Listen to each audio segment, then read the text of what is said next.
বাসি রুটি? না, না, বাসি রুটি আমি খেয়ে কাজে যাব না। আমার বাসি রুটি খেতে একদম ভালো লাগে না। তবে এত সকালে তো আমি ভাত করিনি, এখন তুমি কী খেয়ে কাজে যাবে বলো? সে আমি জানি না, আমি চান করতে গেলাম, তুমি যা পারো কিছু একটা করে দাও। এই বলে তো হাজব্যান্ড স্নান করতে চলে গেল। এখন আমি কি করি? না, ওকে আজকে তো আমি বাসি রুটিটা খাইয়েই ছাড়বো।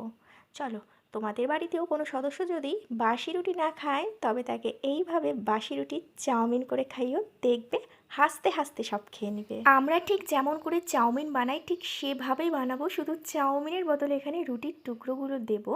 তবে জানো তো কি, এটা না চাউমিনের থেকে কিন্তু অনেক বেশি হেলদি, কেননা চাউমিন ময়দার তৈরি আর এটা তো আটার তৈরি। তো এখানে আমি গাজর, ক্যাপসিকাম আর পেঁয়াজ দিয়ে ভেজে নিয়েছি ভালো করে। তারপরে এখন দুটো ডিমকে ভালো করে ভুর্জি করে নেব, একটু লবণও ছিটিয়ে নিচ্ছি। তারপরে এটাকে আমি ভালো করে সবজিগুলোর সাথে মিশিয়ে নেব।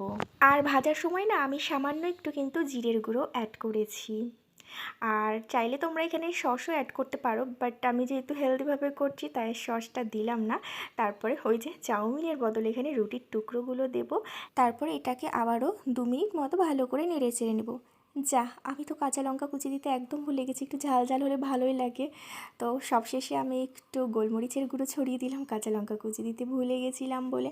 ব্যাস একটু নেড়ে চেড়ে নিয়ে আমার তৈরি হয়ে গেল রুটির চাউমিন। বলো তো দেখতে কেমন হয়েছে? এটা যদি কাউকে দেওয়া যায় সে কি বলবে না খাবো না? একবার দিয়েই দেখো, দেখবে হাসতে হাসতে ভালোবেসে খেয়ে নেবে। আমার হাজব্যান্ডও একদম কুড়িয়ে খেয়ে নিয়েছে।